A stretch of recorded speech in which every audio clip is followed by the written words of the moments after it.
jemaat Tuhan, haleluya. Shalom jemaat Tuhan yang diberkati Tuhan. Saya yakin dan percaya kita semuanya bersuka cita, amin. Saat ini kita akan memulaikan ibadah kita.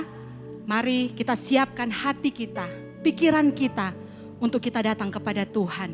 Mengucap syukur buat segala kebaikan yang Tuhan sudah nyatakan dalam hidup kita.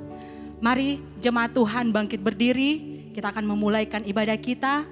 Dan sama-sama kita mau berdoa kepada Tuhan. Segala puji dan syukur kami naikkan kepadamu Tuhan. Sungguh besar kasih setia Tuhan yang selalu baru di dalam hidup kami. Kami bersyukur Tuhan kalau kami boleh ada sampai saat ini. Ini semua adalah berkat Tuhan. Ini semua adalah anugerah Tuhan yang sangat luar biasa bagi kami. Terima kasih Tuhan. Saat ini kami mau datang untuk memuji dan mempermuliakan nama Tuhan. Hadirlah Tuhan dalam ibadah kami Tuhan. Terima kasih, kami akan memulaikan ibadah kami hanya di dalam nama Tuhan Yesus Kristus. Haleluya, amin. Puji nama Tuhan. Jemaat Tuhan, mari kita mau datang kepada Tuhan. Kita mau naikkan pujian syukur kita kepada Tuhan. Kita mau serukan, bangkit, serukan nama Tuhan. Haleluya. Terima kasih Tuhan.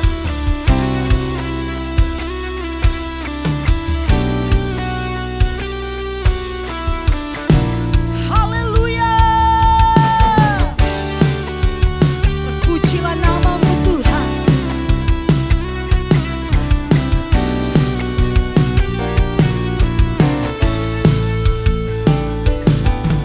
Bangkit, serukan nama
kekuatan kami. Engkaulah perlindungan di dalam hidup kami Tuhan. Tidak sedetik pun Engkau pernah meninggalkan kami. Haleluya Yesus. Glory bagi nama-Mu Tuhan.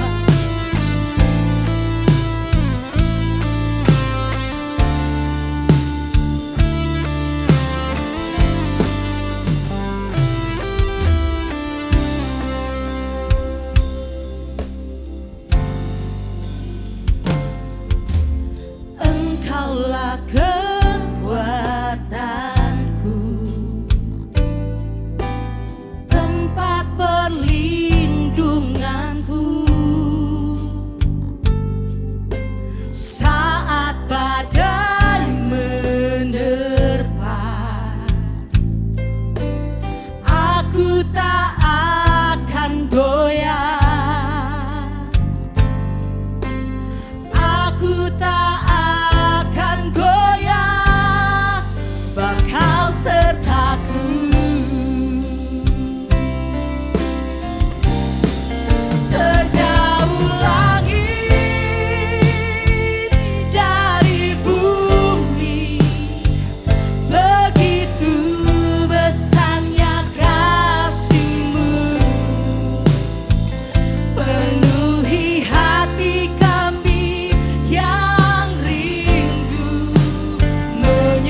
Tuhan, Engkau begitu baik Tuhan. Engkau Allah yang luar biasa. Haleluya. Segala kemuliaan hanya bagi nama-Mu Tuhan. Benar Tuhan, Engkau adalah kekuatan kami. Engkau adalah perlindungan kami Tuhan. Engkau adalah sukacita kami. Sungguh kami bersyukur mempunyai Allah seperti-Mu. Terima kasih Tuhan. Inilah pujian kami, inilah penyembahan kami. Kami percaya Tuhan, penyembahan kami, pujian kami sudah menyenangkan hati Tuhan. Terpujilah nama-Mu Tuhan. Saat ini kami siap untuk diberkati oleh kebenaran firman Tuhan. Urapi hamba-Mu, berkati jemaat-Mu yang ada. Terpujilah nama-Mu di dalam nama Tuhan Yesus Kristus. Haleluya. Amin.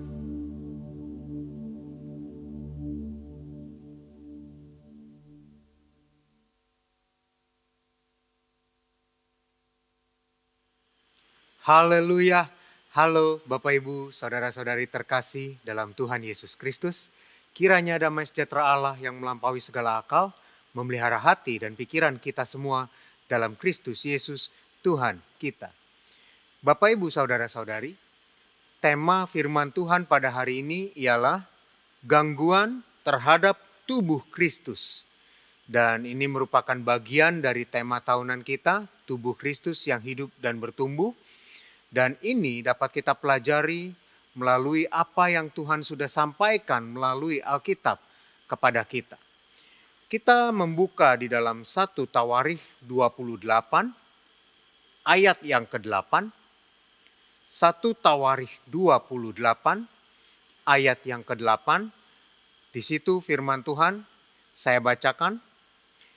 Maka sekarang di depan mata seluruh Israel, jemaah Tuhan, dan dengan didengar Allah kita, aku berkata kepadamu, peliharalah dan tuntutlah segala firman, segala perintah Tuhan Allahmu, supaya kamu tetap menduduki negeri yang baik ini, dan mewariskannya sampai selama-lamanya kepada anak-anakmu yang kemudian. Bapak, Ibu, Saudara-saudari, firman Tuhan yang sudah kita dengar, kita baca, ini adalah pesan Daud kepada Raja Salomo. Waktu itu Salomo belum menjadi raja. Tetapi di akhir-akhir kehidupan Raja Daud, dia berpesan kepada Salomo untuk membangun bait Allah.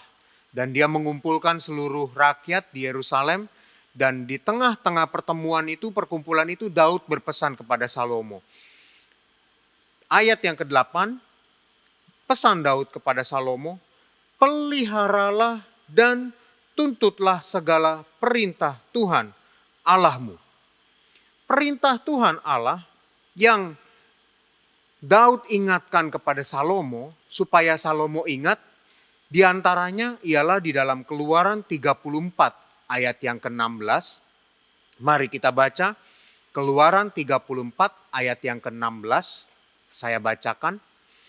Apabila engkau mengambil anak-anak perempuan mereka menjadi istri anak-anakmu, dan anak-anak perempuan itu akan berzina dengan mengikuti Allah mereka, maka mereka akan membujuk juga anak-anakmu laki-laki untuk berzina dengan mengikuti Allah mereka.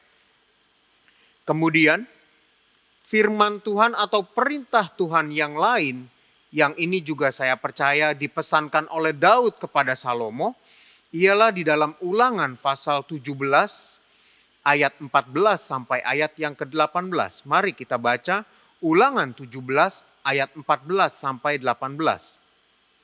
Apabila engkau telah masuk ke negeri yang diberikan kepadamu oleh Tuhan Allahmu dan telah mendudukinya dan diam di sana, kemudian engkau berkata, aku mau mengangkat raja atasku seperti segala bangsa yang di sekelilingku, maka hanyalah raja yang dipilih Tuhan Allahmu yang harus kau angkat atasmu.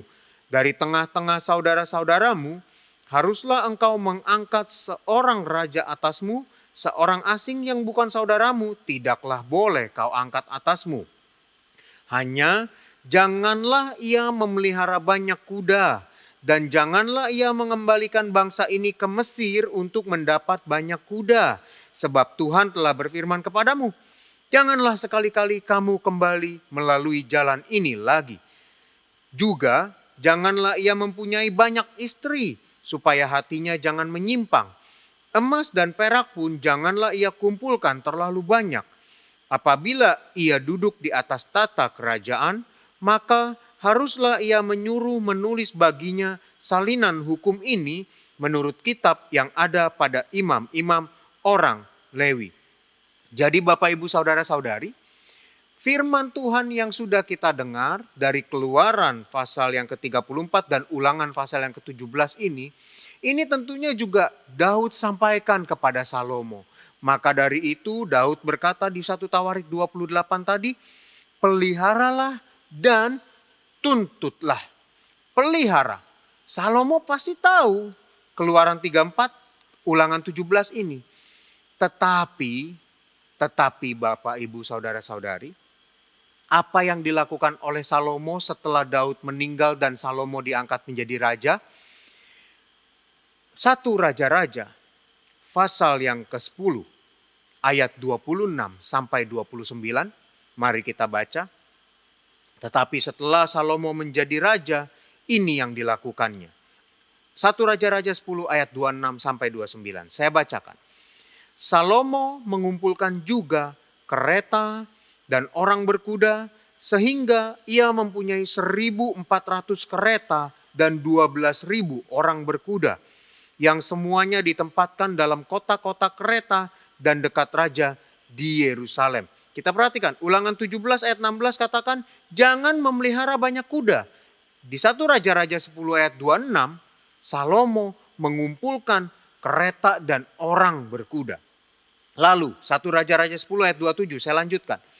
Raja membuat banyaknya perak di Yerusalem sama seperti batu. Dan banyaknya pohon kayu aras sama seperti pohon ara yang tumbuh di daerah bukit. Kuda untuk Salomo didatangkan dari Misraim dan dari Kewe. Saudagar raja membelinya dari Kewe dengan harga pasar. Sebuah kereta yang didatangkan dari Misraim berharga sampai 600 shikal perak dan seekor kuda sampai 150 shikal. Dan begitu juga melalui mereka dikeluarkan semuanya itu kepada semua raja orang Het dan kepada raja-raja Aram. Apakah Salomo stop sampai di situ? Setelah dia mengumpulkan banyak kuda dan itu bertolak belakang dengan apa yang tertulis di dalam Ulangan 17 ayat 16, Salomo terus atau melanjutkan tindakannya di dalam 1 Raja-Raja 11 ayat 1 sampai 13. Dia melanjutkan pelanggaran terhadap apa yang Ulangan 17 katakan. Kita baca Ulangan 1 Raja-Raja 11 ayat 1 sampai 13. Adapun Raja Salomo mencintai banyak perempuan asing.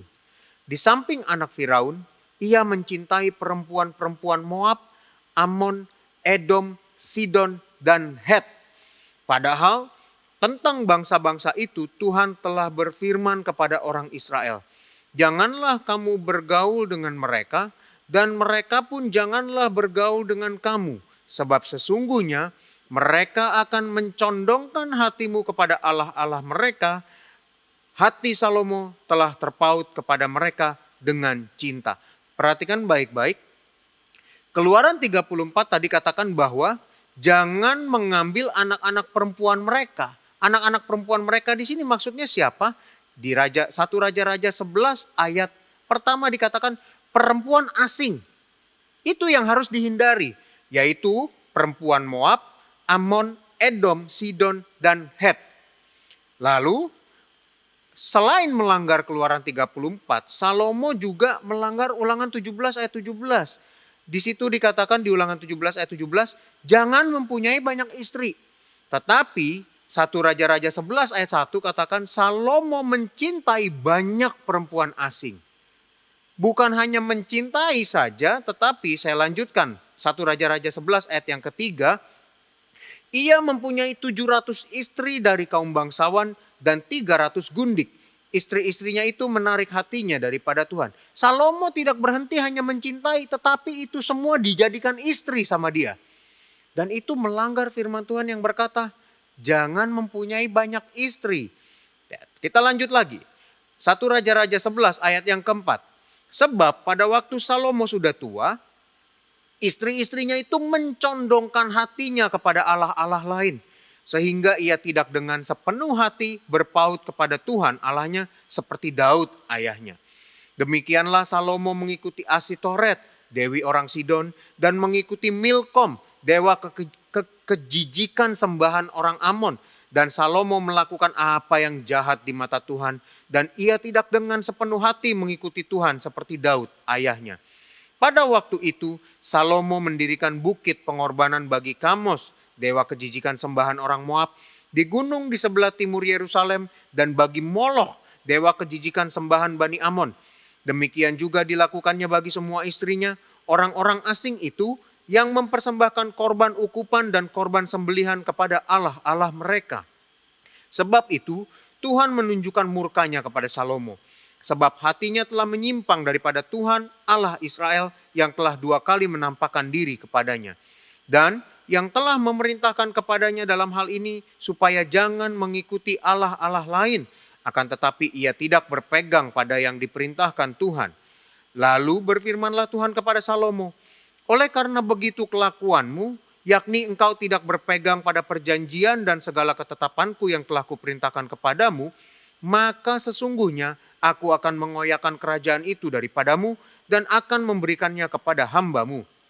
Hanya pada waktu hidupmu ini aku belum mau melakukannya. Oleh karena Daud, ayahmu, dari tangan anakmu lah aku akan mengoyakkannya. Namun demikian kerajaan itu tidak seluruhnya akan kukoyakan daripadanya. Satu suku akan kuberikan kepada anakmu oleh karena hambaku Daud. Dan oleh karena Yerusalem yang telah kupilih. Bapak ibu saudara-saudari, kita perhatikan. Daud berkata, peganglah perintah. Peliharalah perintah Allah dan tuntutlah itu.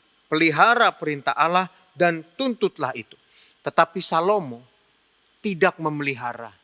Tidak memelihara dan tidak menuntut perintah Allah. Dan apa yang terjadi? Ini menjadi gangguan yang pertama bagi kita semua, pelajaran bagi kita semua menjadi gangguan yang pertama. Tidak menuntut, tidak memelihara firman Allah, ini membuat kita terganggu dengan daya tarik dari dunia tersebut. Apa yang dilarang Tuhan sudah pasti itu akan berbahaya bagi kita. Maka dari itu waktu kita belajar tentang ancaman, Allah mengancam, kenapa? Untuk menghindari kita, membuat kita terhindar dari malapetaka yang lebih besar. Nah ini yang terjadi. Malapetaka yang lebih besar itu terjadi dimulai dengan gangguan. Salomo terganggu Bapak Ibu Saudara-saudari. Diganggu dengan harta. Dengan banyak kuda, dia mengumpulkan banyak harta, dia mengumpulkan banyak kuda. Dan apa yang terjadi? Itu semua mulai membuat dia kembali istilahnya jumawa. Gengsinya naik menjadi lebih tinggi. Dan ya kita berandai-andailah. Mungkin dia setelah gengsinya menjadi tinggi, dia menjadi merasa bahwa, wah kenapa aku gak boleh mengumpulkan banyak harta? Kan aku raja yang dipilih Allah. Tentunya kalau aku mengumpulkan banyak harta, aku akan bisa memuliakan Allah. Mungkin kita berandai-andai, tetapi ini menjadi salah satu introspeksi buat kita di zaman kita hidup sekarang. Terkadang gangguan itu atau kita tidak memelihara firman itu terjadi karena asumsi-asumsi atau hal-hal yang sebenarnya Tuhan tidak suka. Tetapi kita mengambil itu menjadi satu pola pikir kita bahwa itu baik loh, sama seperti Salomo. Kita coba menariknya menjadi pola pikir di zaman kita. Itu baik loh. kan kita bisa memuliakan Allah. Jadi berkat bahwa tuh ikut Tuhan, diberkati, ikut Tuhan, bisa menerima kebaikan-kebaikan dari Tuhan. Tetapi Tuhan tahu itu menjadi gangguan bagi tubuh Kristus. Maka dari itu waktu di perjanjian baru ada seorang muda yang kaya. Ya, seorang muda kaya ini datang kepada Tuhan Yesus dan dia berkata, "Aku sudah melakukan seluruh firman Tuhan. Apalagi yang harus kulakukan, Guru?" Tetapi Tuhan Yesus berkata kepada pemuda itu, "Juallah seluruh milikmu, berikan kepada orang miskin, ikutlah aku." Apa yang terjadi oleh pemuda itu? Dia meninggalkan Tuhan Yesus dan sedih hatinya. Bayangkan, dia terganggu begitu dikatakan, "Jual hartamu." Langsung dia tinggalkan Tuhan Yesus. Itu gangguan. Harta bisa menjadi gangguan kita dalam mengiring Tuhan. Yang berikutnya, pelajaran dari Salomo ialah banyak istri, perempuan asing. Ini bagi Bapak Ibu saudara-saudari yang sudah berkeluarga, mungkin ini tidak menjadi masalah yang begitu berat buat Bapak Ibu yang sudah berkeluarga. Tetapi bagi anak-anak muda, ini menjadi gangguan. Kenapa? Seringkali kita sebagai orang muda berkata bahwa, gak apa-apa kalau saya cari pacar dari yang level rohaninya tidak seimbang, gak apa-apa. Nanti saya bisa mengajak dia atau membimbing dia menjadi levelnya seperti saya. Saya pelayan, nanti dia misalnya dia tadinya anak Tuhan yang kurang sungguh-sungguh. Dia belum bertobat, masih hari Minggu kebaktian, itu pun kalau disuruh papa mamanya, tapi Senin sampai Sabtu nggak pernah cari Tuhan, tapi ntar saya akan membimbing dia. Nah, kira-kira begitu. Hati-hati saudara-saudara, saudara-saudari anak-anak muda. Ini pun bisa menjadi gangguan. Salomo saja yang sudah mengalami mengecap begitu dahsyatnya Tuhan, ya kalau kita baca ayat-ayat sebelumnya, Salomo itu sudah bukan ayat-ayat sebelumnya. Salomo setelah dia mendirikan rumah Tuhan itu, dia rasakan hadirat Tuhan, gitu ya. Setelah dia mendirikan rumah Tuhan, dia merasakan hadirat Tuhan, tetapi di masa tua lupa itu semua apa yang dirasakan dengan Tuhan. Demikian juga anak-anak muda, setelah kalian melayani Tuhan, hidup dewasa, mengecap kebaikan Tuhan, hati-hati dengan gaya hidup dari orang yang kau sukai. Mereka bisa-bisa mencondongkan hati kalian sama seperti Salomo dicondongkan. Jadi Salomo yang mudanya begitu militan, dengar kata ayahnya, mendirikan bait Allah, lalu dia merasakan hadirat Allah penuh dan dia berdoa di situ, pengalaman pribadi yang dahsyat, itu lupa semua. Terganggu sekali Salomo. Terganggu sekali. Dan itu membuat dia akhirnya melepaskan apa yang dipesankan oleh ayahnya Daud. Dia tidak memelihara, tidak menuntut firman Tuhan. Ya, jadi bagi kita semua saat ini, gangguan yang pertama ialah tidak memelihara dan tidak menuntut segala perintah Tuhan Allah. Itu menjadi gangguan. Lalu solusinya untuk ini bagaimana dong? Ya, apa dong harus kita lakukan? Bapak Ibu saudara-saudari, saya mencari tahu ilustrasi yang pas apa ya untuk menggambarkan ini gitu ya. Lalu Tuhan kasih hikmat tentang ikan asin. Bapak Ibu saudara-saudari. Ada fakta menarik dari ikan. Ikan ketika dia tinggal di air laut, di laut, dia itu hidup tetapi tubuhnya tidak kena asin gitu ya. Tidak menjadi asin karena dia tinggal di air laut. Demikian juga ketika dia tinggal di air tawar, ya, tubuhnya juga bukan berarti dia tidak butuh garam di situ. Dia bisa ada mekanisme untuk menyerap garam. Tetapi secukupnya, sehingga tubuhnya juga tidak menjadi asin. Contoh lain lagi, ikan salmon yang bisa hidup di air tawar dan air laut. Ikan salmon juga walaupun dia dari air laut lalu dia ke sungai, air tawar untuk berkembang biak, di situ dia bisa ada sistem kontrol atau sistem kendali di tubuhnya sehingga tubuhnya itu tidak menjadi asin. Dan ketika kita manusia mau menikmati ikan tersebut, ada proses yang dinamakan rendam air garam gitu ya.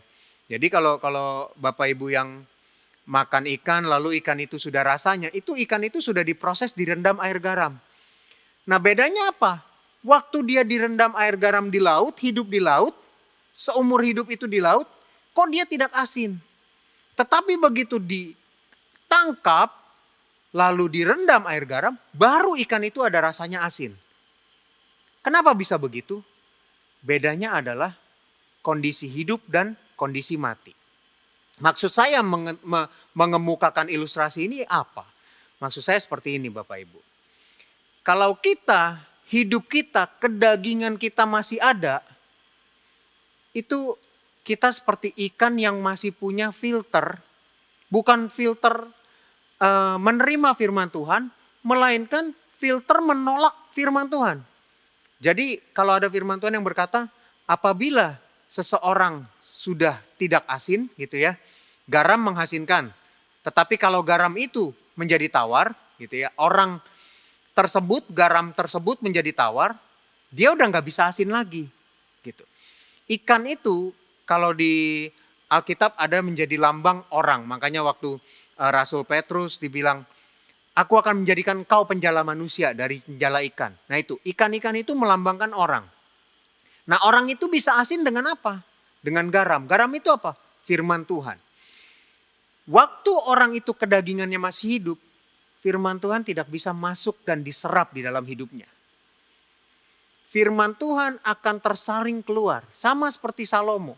Ketika dia sudah mulai memilih untuk tidak memelihara firman Tuhan, memilih hidup kedagingannya, apa firman Tuhan yang sudah ditanam di dalam dia tersaring keluar semua. Dan firman Tuhan itu bisa diserap menjadi asin di dalam tubuh ikan ketika ikan itu harus mati. Demikian juga kita. Solusi untuk hal ini, bagaimana kita bisa memelihara firman Tuhan, bagaimana kita bisa menuntut firman Tuhan terus-menerus di dalam hidup kita, ialah kita harus mati dagingnya. Bukankah tubuh Kristus yang hidup dan bertumbuh itu mati? Dagingnya mati. Sebagai tubuh Kristus, dirinya mati, taat penuh kepada kepala. Itu tubuh Kristus yang hidup dan bertumbuh. Tetapi ketika dagingnya itu tidak mati, tertidur, dia hidup lagi, bangkit lagi, jadi penolakan terhadap firman Allah. Itu solusinya. Jadi kita harus mematikan diri kedagingan kita. Hidup kita yang penuh dengan pemberontakan, asumsi-asumsi terhadap apa yang dilihat mata kita yang kelihatannya baik. Matikan itu Bapak Ibu Saudara-saudari. Tetapi pandang firman Tuhan, fokus terhadap firman Tuhan. Firman Tuhan katakan, jangan kumpulkan banyak harta, banyak istri, jangan kumpulkan kuda dalam artian tahta, harta, wanita. Jangan. Tidak usah kita berasumsi bahwa kita bisa begini dengan betul. Harta itu bisa membuat kita maju melayani dengan baik. Betul, tetapi jangan sampai itu terlalu banyak sehingga mengganggu kita. Oke? Dan dari solusi ini saya mau sajikan atau saya mau berikan tipsnya. Supaya keinginan daging kita bisa mati, kita perlu strategi Bapak Ibu Saudara-saudari. Strateginya apa? Yaitu seperti yang dikatakan oleh Daud kepada Salomo di 1 Tawarikh 28 ayat 8 tadi. Pelihara dan tuntut. Pelihara dan tuntut. Level step pertama atau langkah pertama pelihara adalah kita set perencanaan. Kita rencanakan. Oke? Kita bikin list. Firman Tuhan itu dalam praktis kehidupan sehari-hari itu apa saja sih? Misalnya, jangan mencuri, jangan membunuh, jangan mengucapkan saksi dusta, jangan mengingini harta sesamamu, hormatilah ayahmu, ibumu. Ya, yang praktis-praktis di list saja. Oke? Kita rencanakan. Kita buat. Dari list itu apa yang paling berat yang kita berat lepaskan? Apa yang paling berat? Nah, itu kita taruh di bawah. Yang paling ringan apa? Itu kita taruh di atas. Lalu kita lakukan satu-satu. Yang paling ringan dulu. Misalnya yang paling ringan apa? Biasa kalau di dunia pekerjaan, di dunia bisnis kita suka mengucapkan hal-hal yang katakanlah berdusta gitu ya. Untuk meluluskan kita punya barang dagangan atau kita punya proyek. Ada kata-kata dusta misalnya ya Bapak Ibu ya. Nah ini kita pelan-pelan. Kita kurangi. Itu kan misalnya ini yang paling ringan gitu ya. Kita perlahan-lahan kita latih diri kita. Terus menerus. Oke. Dusta lewat. Yang berikutnya apa? Misalnya pemarah. Pemarah kita pelan-pelan kita latih diri kita terus. Setelah pemarah lewat. Lalu apa lagi? Tuntut diri kita terus. Tuntutlah firman Tuhan. Apa yang sudah kita lakukan? Oh ini sudah centang. Tuntut berikutnya. Centang. Tuntut berikutnya. Pelihara dan tuntut. Ini tipsnya Bapak Ibu. Kita maju, kita ada langkah progresif di situ. Kita berdoa, minta hikmat, kita minta Roh Kudus, beri kekuatan. Saya percaya kita bisa memelihara dan menuntut firman Tuhan sehingga kita tidak mudah terganggu. Ya, seperti Salomo. Berikutnya. Jadi yang pertama tadi gangguan terhadap tubuh Kristus yaitu terhadap kita semua ialah ketika kita tidak memelihara, tidak menuntut firman Tuhan. Ya. Kemudian yang berikutnya, kita kembali lagi ke 1 Tawarikh 28. Kita baca sekarang ayat yang ke-9 Bapak Ibu Saudara-saudari. 1 Tawarikh 28 ayat 9. Dan engkau, anakku Salomo, kenalah Allahnya ayahmu dan beribadahlah kepadanya dengan tulus, ikhlas dan dengan rela hati. Sebab Tuhan menyelidiki segala hati dan mengerti segala niat dan cita-cita. Jika engkau mencari Dia, maka Ia berkenan ditemui olehmu. Tetapi jika engkau meninggalkan Dia, maka Ia akan membuang engkau untuk selama-lamanya. Raja Daud berkata kepada Salomo, berpesan kepada Raja Salomo. Salomo, kenalah Allahnya ayahmu.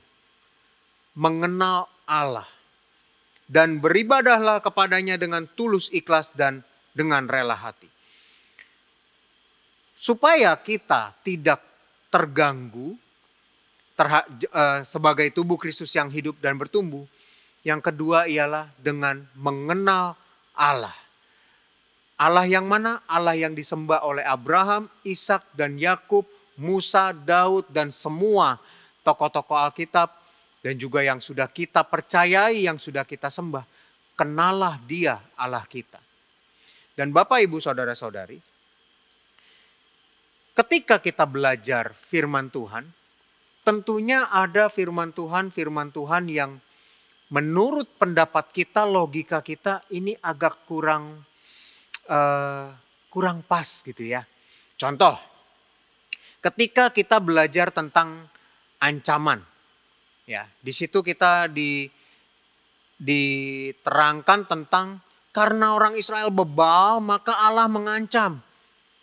Lanjut kemudian waktu kita belajar tentang akibat ancaman terjadi perpecahan.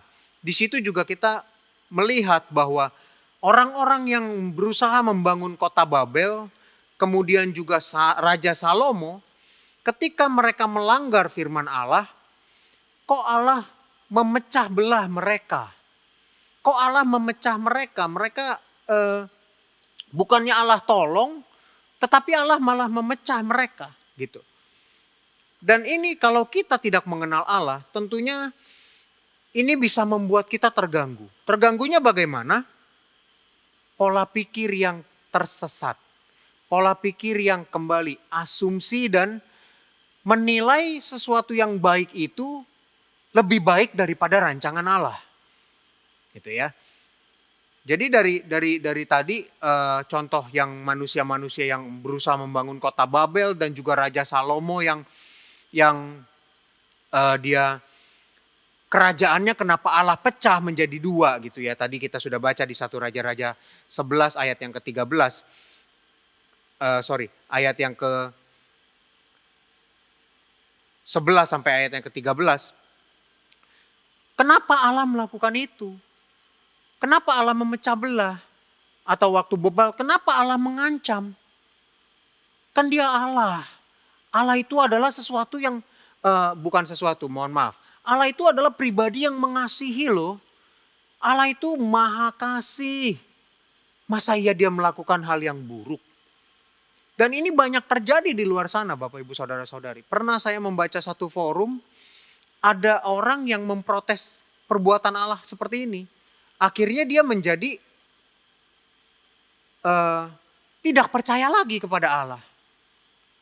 Saya suka baca forum, ada orang-orang yang seperti ini. Kenapa mereka bisa seperti itu? Karena mereka tidak atau kurang mengenal Allah. Untuk itu, mari kita punya pola pikir yang benar. Salah satunya untuk menjawab pertanyaan tadi. Kok Allah seperti itu sih? Kan Allah Maha Kasih. Allah itu benar dia itu memberi kesempatan kepada kita untuk bertobat ya. Kira-kira seperti itu. Bagaimana? Kok bisa Allah mengancam? Kok bisa Allah memecah belah? Nah, mari kita buka, kita baca di dalam Ulangan 32, kita baca ayat 3 sampai 4. Ulangan 32 ayat 3 sampai 4. Saya bacakan. Sebab nama Tuhan akan kuserukan. Berilah hormat kepada Allah kita, gunung batu yang pekerjaannya sempurna. Karena segala jalannya adil, Allah yang setia dengan tiada kecurangan, adil dan benar dia.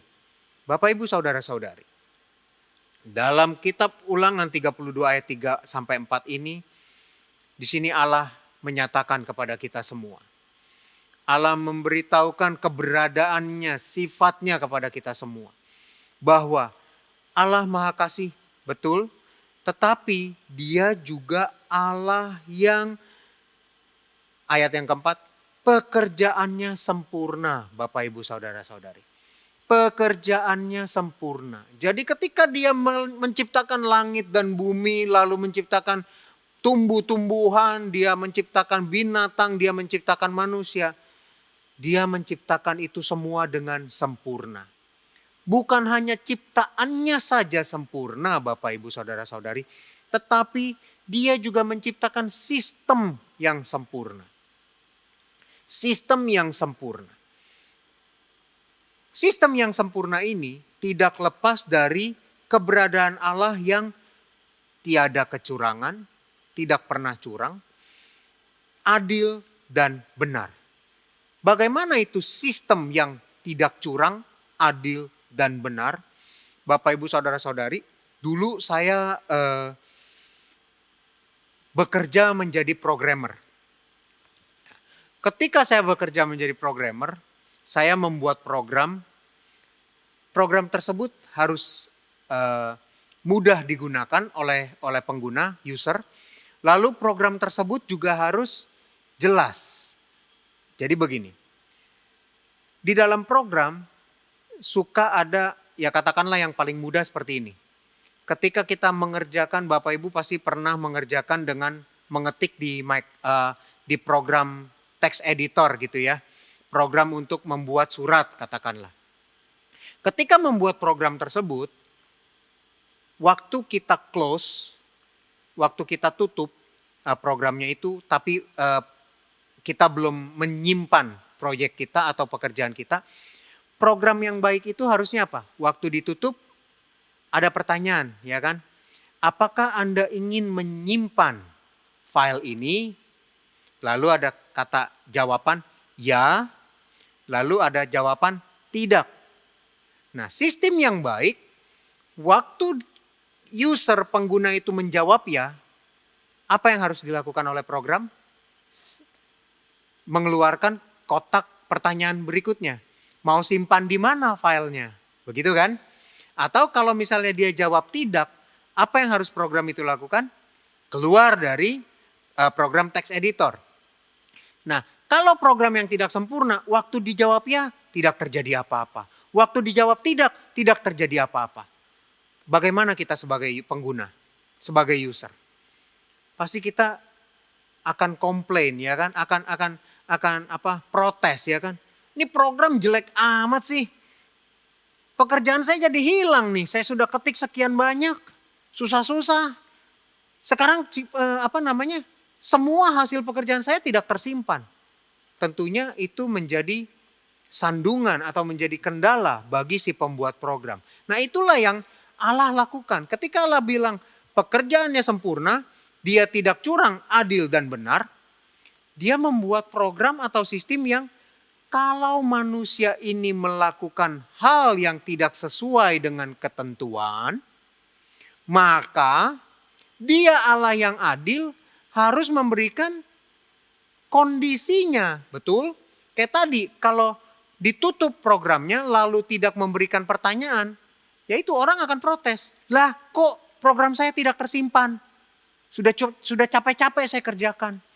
Nah itu, jadi Allah memberikan kondisi. Kalau manusia tidak melakukan ketetapan Allah, maka manusia harus menanggung akibat. Itu sistem Allah yang sempurna. Jadi manusia yang harus kenal itu. Oh, Allah saya adil, Allah saya benar. Jadi ketika dia menciptakan saya, ada kondisi yang harus saya pilih, ada kondisi yang harus saya kerjakan. Kalau saya lakukan yang benar, maka hasil programnya benar. Kalau saya lakukan yang salah, ya saya harus menanggung akibat dari apa yang salah itu. Itu sistem yang Allah buat karena dia adil dan benar. Dengan demikian, pola pikir kita jadi, oh iya, dia memang penuh kasih, tapi dia juga adil. Bukan berarti dia penuh kasih, lalu dia dengan istilahnya membabi buta membebaskan setiap orang dari tanggung jawab. Itu akan melanggar keberadaan dia yang lain, sifat dia yang lain, yaitu adil. Maka dari itu, waktu orang Israel bebal, kondisinya jika bebal, maka nah itu kondisinya. Itu kesempurnaan Allah waktu menciptakan sistem kita semua. Jika orang Israel bebal, maka ada akibat yang harus ditanggung. Akibatnya apa? Diancam. Karena Allah adil. Demikian juga waktu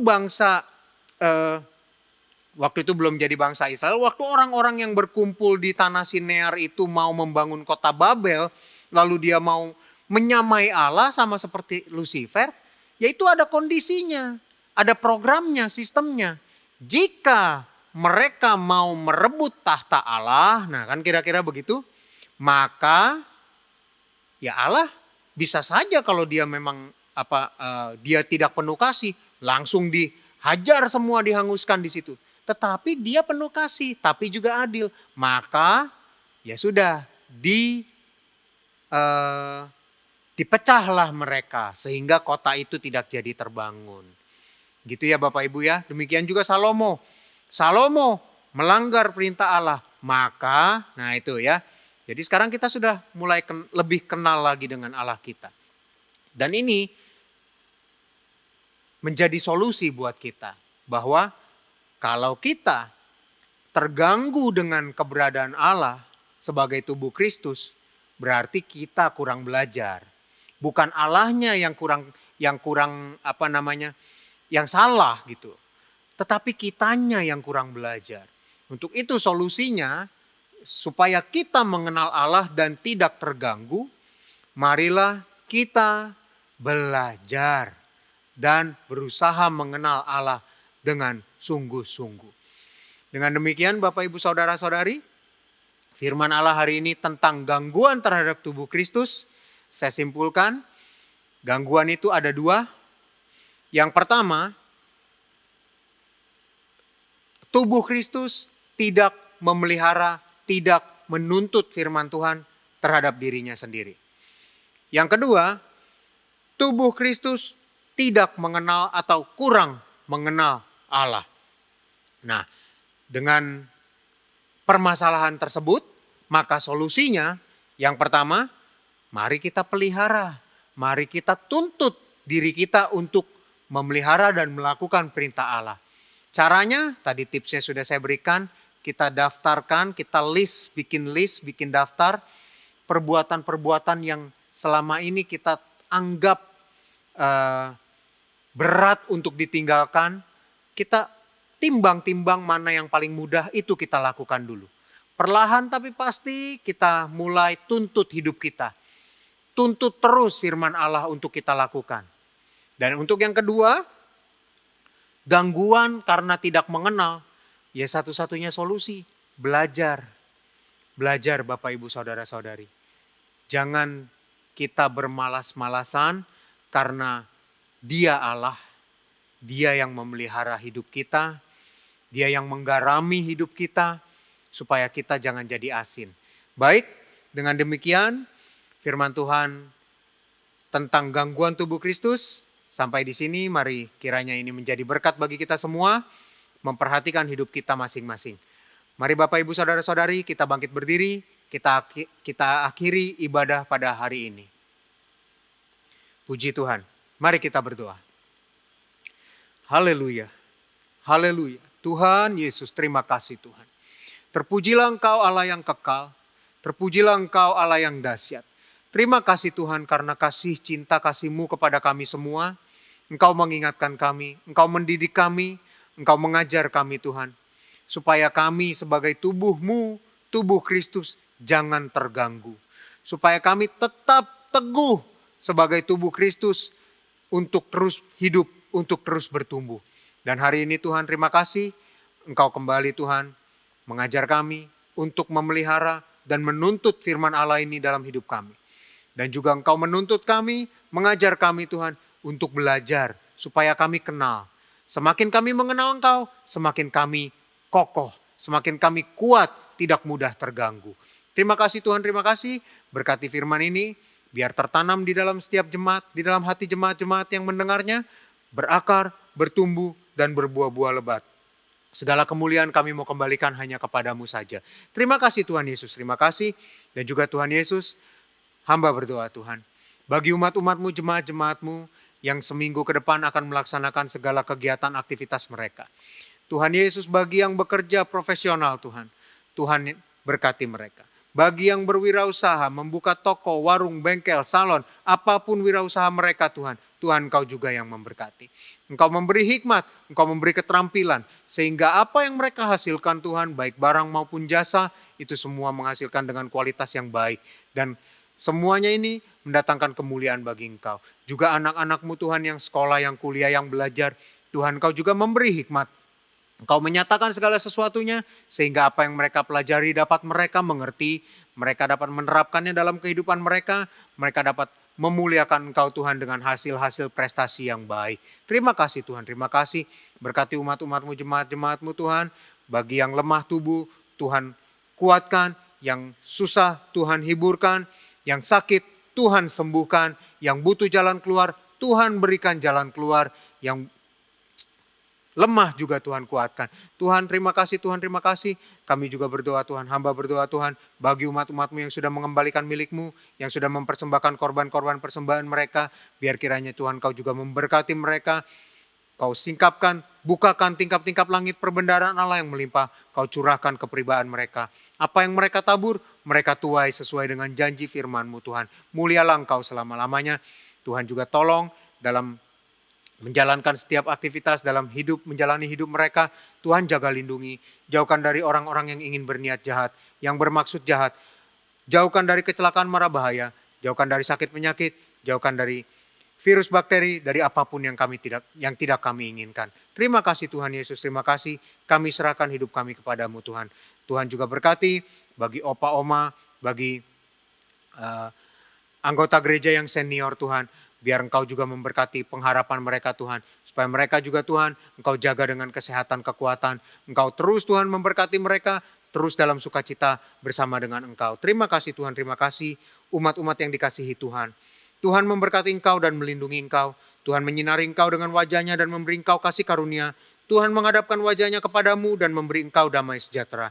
Dengan demikian Bapak Ibu Saudara-saudari, terimalah berkat dari Allah Bapa, kasih karunia dari Tuhan Yesus, persekutuan penyertaan Roh Kudus yang dinyatakan mulai saat ini sampai selama-lamanya. Terimalah berkat ini dalam nama Bapa, Anak laki-laki dan Roh Kudus, yaitu Tuhan Yesus Kristus. Mari kita semua yang menerima berkat Allah ini, kita bersama-sama katakan, amin. Kasih karunia Tuhan Yesus Kristus menyertai kita semua. Amin. Jesus, my Savior.